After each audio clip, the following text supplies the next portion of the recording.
Hey everyone, welcome back to my YouTube channel Pathshala. आज जो poem हम करने जा रहे हैं उसका नाम है लेडी लेजेरस, जिसे सिल्विया प्लैथ ने लिखा था और इसे पब्लिश 1965 में उनके पोइट्री के कलेक्शन एरियल में किया गया था। सिल्विया प्लैथ का लाइफ पीरियड 1932 से 1963 का था। वो एक अमेरिकन पोइटेस थी। उनके नोटेबल वर्क्स है द बेल जार और एरियल। सिल्विया प्लैथ ने लेडी लेजेरस को 1962 में अपने सुसाइड से लगभग एक साल पहले लिखा था। यह पोएम बाइबल की लेजेरस की स्टोरी को रिफ्लेक्ट करती है, जिसमें क्राइस्ट लेजेरस को रेजुरेक्ट करते हैं। पोएम की फीमेल स्पीकर पोएम में बार बार मरने के बाद भी वापस आ जाती है, लेकिन वापस आना उसके लिए एक हैप्पी मोमेंट नहीं होती है। उसका रिवाइवल आउटर सोसाइटी के लिए सर्कस के शो की तरह था। पोएम में स्पीकर वार्न करती है कि एक दिन वो अपनी एशिस से राइज करेगी और मैन के डोमिनेशन को खत्म कर देगी। यह पोएम हमें प्लैथ के सुसाइडल माइंड और थिंकिंग के बारे में बताती है, और साथ साथ उस टाइम के पेट्रियार्कल वर्ल्ड और उसके वुमेन की लाइफ और उनके मेंटल पीस पर इफेक्ट को बताती है। यह पोएम सोसाइटी के दूसरों के पेन और सफरिंग्स को एंजॉय करने को लेकर एक क्रिटिक है। तो चलिए पोएम को स्टार्ट करते हैं। पोएम की फर्स्ट 3 लाइन्स है, I have done it again, 1 year in every 10, I manage it. First 3 lines से हम ज्यादा कुछ यहाँ समझ नहीं पा रहे हैं कि वो क्या कहना चाहती है, लेकिन अगर हम पूरी पोएम को एंड तक पढ़ेंगे तो हम समझ जाएंगे कि वो सुसाइड की बात कर रहे हैं। और वो कहती है कि आज फिर से उसने सुसाइड अटेम्प्ट किया है और वो हर 10 साल में एक बार सुसाइड करने का ट्राई करती है। नेक्स्ट 6 लाइन्स में प्लैथ आगे कहती है कि a sort of walking miracle my skin, bright as a Nazi lampshade, my right foot a paperweight, my face a featureless, fine Jew linen. Next lines में वो अपनी skin को compare कर रही है नाजी लैम्प शेड से। इससे उसका ये मतलब है कि उस टाइम पर नाजीज ने जूस को काफी टॉर्चर किया था। वो जूस की स्किन से लैम्प शेड और पेपर वेट बनाते थे। इन लाइंस में पोइटेस अपने पेन और सफरिंग्स को जूइस के पेन और सफरिंग से रिलेट कर रही है। वो कह रही है कि उसका फेस जोस लिनेन की तरह फीचरलेस हो गया है। उसे भीड़ में भी कोई पहचान नहीं सकता क्योंकि उसकी काफी बुरी हालत है। जूस लिनेन से पोइटेस का रेफरेंस है कि उसका फेस कफन के कपड़े की तरह सफेद पड़ चुका है। उसका फेस और उसकी लाइफ डल और कलरलेस हो चुकी है। नेक्स्ट 6 लाइन्स में पोएटेस कहती है कि पील of the napkin O my enemy, do I terrify, the nose, the eye pits, the full set of teeth, the sour breath will vanish in a day. Next lines में poetess जब कहती है कि पील of the napkin ओ माई एनिमी, उस time वो readers को challenge कर रही है to see the real her. वो पूछ रही है कि क्या वो टेरिफाइंग लग रही है। वो कहती है कि माना उसका फेस फीचरलेस है, उसकी आंखें डार्क हो गई है, आंखों के नीचे गड्ढे पड़ गए हैं और उसकी ब्रेथ से स्मेल आती है। लेकिन वो कहती है कि ये सब तो एक दिन खत्म हो जाएगा, एक दिन ये सब चीजें खत्म हो जाएगी। नेक्स्ट 6 लाइन्स में पोइटेस आगे कहती है कि soon soon the flesh, the grave cave it will be, at home on me, and I a smiling woman, I am only 30, and like the cat I have 9 times to die। In lines में प्लेथ different imagery को use करके उस emptiness और numbness को explain करती है जो उसकी सोल को टॉर्चर कर रही है। स्टार्टिंग लाइंस में ग्रेव का सिंबल है, जो most probably day by day की डेली की डोमेस्टिक लाइफ को डिस्क्राइब कर रहा है, जिसे सिल्विया प्लैथ हमेशा डिस्पाइज करती थी और जिसे लेकर वह फील कर रही है कि उस डोमेस्टिक लाइफ ने उसकी रियल लाइफ और उसकी फ्रीडम को खत्म कर दिया है। प्लैथ फिजिकल डिकम्पोजिशन के डिस्क्रिप्शन से यह कॉन्वे कर रही है कि अब उसकी सोल डिकम्पोज हो रही है। नेक्स्ट लाइंस में प्लैथ स्विच करती है और अब वो अपने आप को ऑलरेडी डेड ना बताकर एडमिट करती है कि वो सरवाइव कर रही है। हालांकि लेडी लेजेरस की टोन सजेस्ट कर रही है कि वो अपनी करंट एग्जिस्टेंस की स्टेट से सेटिस्फाई नहीं है और एक 30 इयर्स ओल्ड स्माइलिंग वुमेन की जगह वह खुद को एक डिकेइंग कॉर्प्स की तरह देखती है। और एंड लाइंस में जब वह अपने और कैट के बीच एक कंट्रास्ट करती है तब वो क्लियरली कंक्लूड करती है कि डेथ के लिए उसे और ज्यादा एफर्ट्स डालने होंगे। वो अभी तक सक्सेसफुली सुसाइड ना कर पा लेने के लिए अनहैप्पी फील करती है। आगे नेक्स्ट 6 लाइंस में स्पीकर कहती है कि this is number 3, what a trash to annihilate each decade, what a million filaments the peanut crunching crowd shoves in to see. Plath आगे कहती है कि हर पासिंग डिकेड के साथ वह डेथ के क्लोज आ जाती है। वो एडमिट करती है कि उसने सुसाइड के लिए काफी बार अटेम्प्ट किया है। First line this is number 3 यह क्लियरली शो करता है। प्लेथ आगे फोकस खुद पर और अपनी मिजरीज पर करती है और जो लोग उसके आसपास है उन्हें क्रिटिसाइज करना स्टार्ट करती है। वो उन्हें पीनट क्रंचिंग क्राउड कहती है और सजेस्ट करती है कि वो लोग उसकी लाइफ में बस उसे डीमोटिवेट करने और उसकी डिस्ट्रक्शन के शो को देखने के लिए इकट्ठा होते हैं। स्पीकर खुद को लेजेरस से कंपेयर करती है जो डेड है और बरीड है। आगे नेक्स्ट 6 लाइंस में पोएटेस कहती है कि them unwrap me hand and foot the big striptease gentleman ladies these are my hands my knees I may be skin and bone।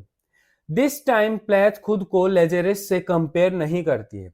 वो खुद को उससे कंपेयर करती है जो टॉम से वापस आया है और जो स्टिल अभी अपने बरियल क्लोथ्स में ही रैप्ड है। यहाँ इन लाइंस में प्लेथ की टोन ट्रम्पेंट ना होकर डाउटफुल है।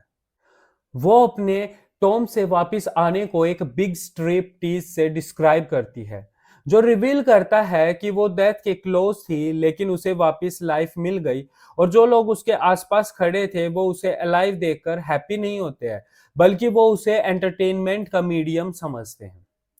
उसकी सरकास्टिक टोन उसकी स्पेक्टेटर्स के लिए उसकी फ्रस्ट्रेशन और उसकी ना मर पाने की डिसअपॉइंटमेंट को शो करती है। इस पॉइंट पर उसे रियलाइज होता है कि वो अलाइव है, हालांकि वो विश करती है कि वो टॉम के अंदर ही रहे। ये लाइंस रीडर्स को प्लेथ की इमेजरी देते हैं और उसके हाथ, उसकी नीज और फ्लैश को देखकर उसे रियलाइज होता है कि वो स्टिल अलाइव है। पोइटेस रियलाइज करती है कि वो एग्जैक्टली सेम है जैसी वो अपनी डेथ से पहले थी। आगे नेक्स्ट 6 पेयर ऑफ लाइंस में प्लेथ कहती है कि nevertheless I am the same identical woman. The first time it happened I was 10. It was an accident. The second time I meant to last it out and not come back at all. I rocked shut. In lines के according प्लेथ still वो same person है जो वो अपनी death से पहले थी। प्लेथ अब रीडर्स को डेथ के साथ अपने एक्सपीरियंसेस की हिस्ट्री बताती है। वो बताती है कि फर्स्ट टाइम उसका डेथ के साथ इनकाउंटर बस एक एक्सीडेंट था और वो उस टाइम बस 10 साल की थी। बट ये लाइंस यह क्लियर करती है कि उसका फर्स्ट टाइम का एक्सीडेंटल नियर डेथ एक्सपीरियंस उसे ट्रोमेटाइज करता है लेकिन साथ साथ उसे सुसाइडल टेंडेंसी भी देता है। प्लेथ अपने सेकंड इनकाउंटर की एज को रिवील नहीं करती है जो कि उसका फर्स्ट सुसाइड अटेम्प्ट था। बट जैसा कि प्लेथ ने पोएम के स्टार्टिंग में कहा कि उसने हर डिकेड में एक बार अटेम्प्ट किया है तो हम गेस कर सकते हैं कि उसकी एज 20 इयर्स की रही होगी। यह लाइंस यह शो करती है कि प्लेथ अपनी डेथ के काफी क्लोज आ गई है और जिस कारण वह बिलीव करती है कि उसने डेथ को एक्सपीरियंस कर लिया है।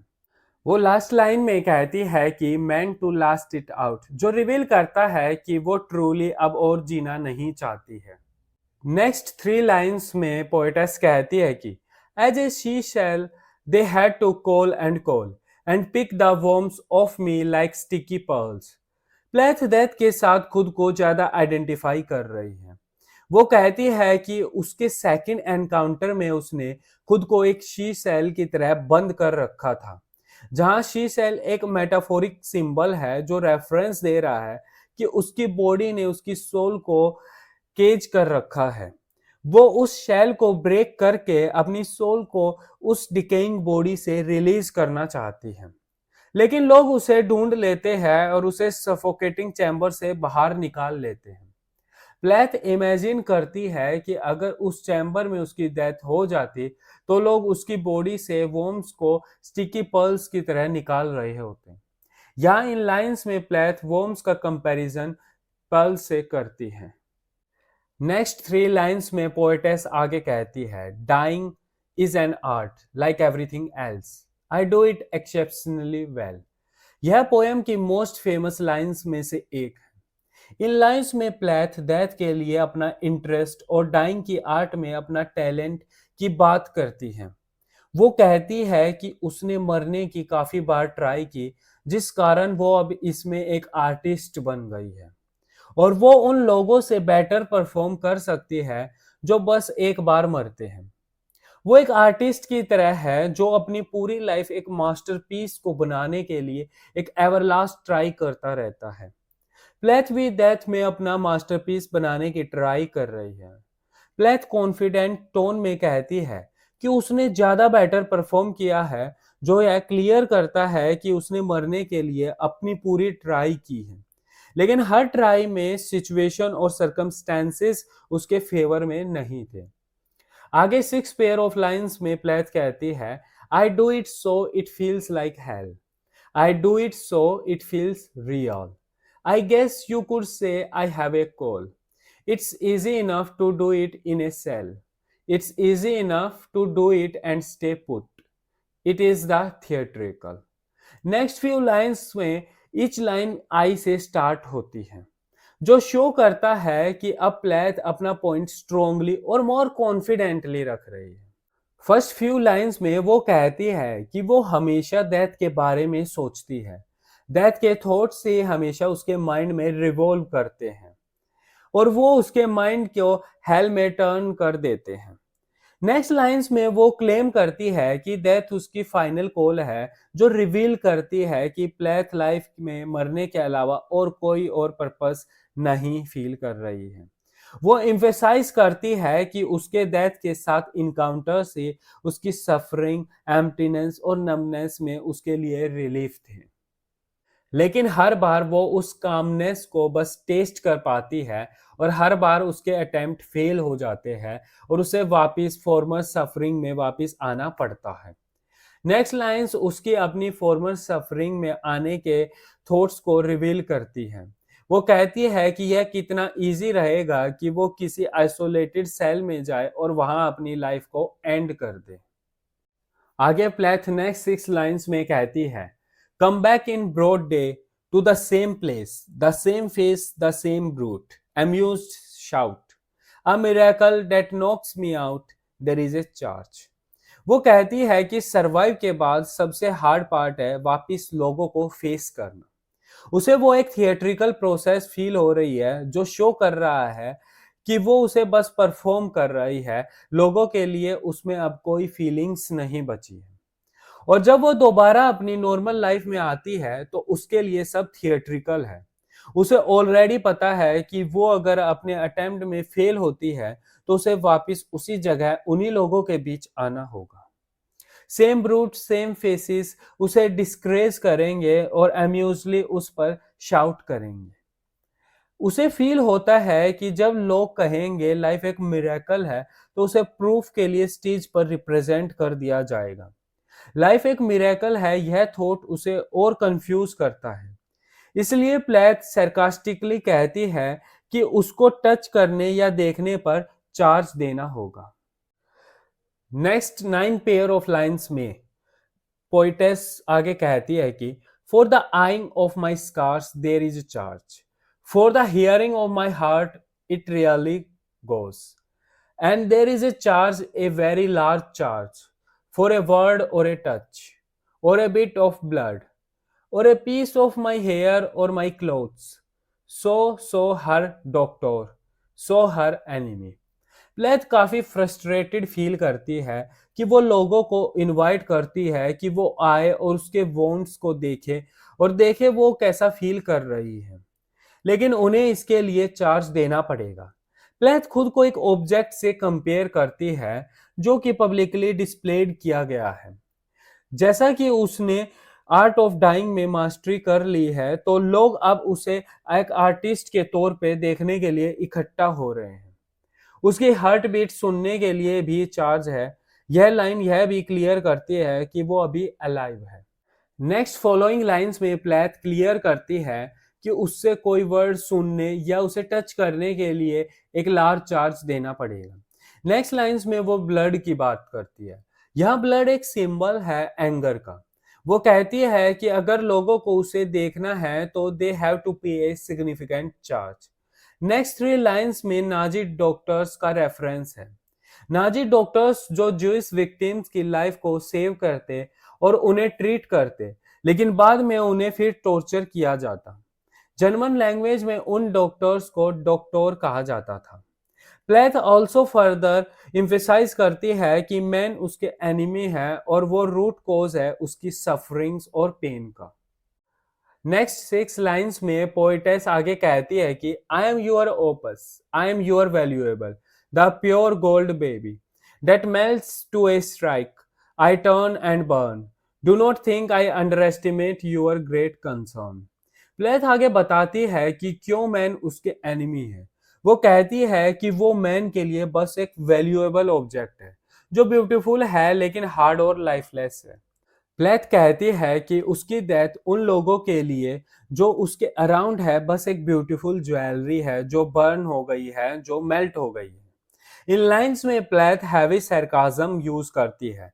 वो कहती है do not think I underestimate your great concern. यहाँ वो कहती है कि वो एक ज्वेलरी पीस है और जिसके डिस्ट्रॉय होने पर किसी को कोई फर्क नहीं पड़ेगा। नेक्स्ट सिक्स लाइंस में प्लेथ आगे कहती है कि ash ash you poke and stir, flesh bone there is nothing there, a cake of soap, a wedding ring, a gold filling. वो आगे कहती है कि पीपल बस उसकी राख को देखेंगे और ट्राई करेंगे फिजिकल रेस्पॉन्स को प्रोवोक करने की, लेकिन आगे प्लेथ डिक्लेयर करती है कि अब उसकी बॉडी में फ्लैश या बोन कुछ नहीं बचा है। तो अब ये पोक करना उन लोगों के लिए फ्यूटाइल एक्ट है। यह इंडिकेट करता है कि वो ऑलरेडी अपनी फिजिकल फॉर्म से इंडिपेंडेंट है। अब बस उसका वाउंडेड माइंड ही बचा है। नेक्स्ट फ्यू लाइंस में कैसे नाजी जूइस लोगों की बॉडी को ट्रीट करते थे उसका एक रेफरेंस है। वो जूइस लोगों की बॉडी को जलाकर उनसे सोप बनाते थे। इवन वो जूइस लोगों की डेड बॉडीज में ज्वेलरी या वैल्यूएबल आइटम्स को सर्च करते थे। प्लेथ भी अपने आसपास के लोगों के बीच अपने यही वैल्यू सोच रही है। वो मानने लगी है कि उसके आसपास के लोग भी उसे जल्द ही ऐसे ही ट्रीट करने लगेंगे। पोएम के लास्ट सिक्स लाइंस में पोएटेस आगे कहती है कि हर गॉड हर Lucifer beware beware, out of the ash I rise with my red hair and I eat man like air. Poem की लास्ट लाइंस में प्लेथ गॉड और लूसीफर को ब्लेम करती है क्योंकि दोनों मेल्स है। यह उसकी मैन के साथ हेल्पलेसनेस की फीलिंग को डेमोन्स्ट्रेट करता है। वो सबको वॉर्न करती है और सोचती है कि उसे अपने मरने को क्विट करके मैन से बदला लेना चाहिए उसकी इस कंडीशन के लिए। वो कहती है कि वो एक इमोर्टल बनकर अपनी आफ्टर लाइफ से वापस आएगी और फिर वो मैन से अपना वेंजेंस लेगी। यहाँ red hair mythical bird phoenix को रेफरेंस देता है जो एबल है कि जलने के बाद वो वापस अपनी ऐश से राइज करता है। एंड में प्लेथ मैन को रिमाइंड कराती है कि वो अब नो लॉन्गर एक हेल्पलेस विक्टिम है और अब वो प्रिपेयर्ड है। यहाँ हमारी पोएम का टेक्स्ट खत्म होता है। तो चलिए अब हम पोएम के मेन थीम्स को देख लेते हैं। पोएम की फर्स्ट थीम है डेथ एंड सुसाइड।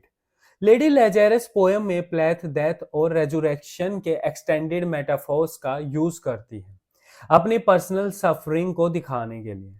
स्पीकर खुद को लेजेरस से कंपेयर करती है जिसका बाइबल में रेफरेंस है कि जूस ने उसे डेड से वापस जिंदा कर दिया था। स्पीकर यहाँ यह कन्वे करने की ट्राई कर रही है कि वो मल्टीपल टाइम्स डेड हो चुकी है, मतलब वो मल्टीपल टाइम मर चुकी है, लेकिन कुछ एक्सटर्नल फोर्सेस उसे वापस जिंदा कर देती है।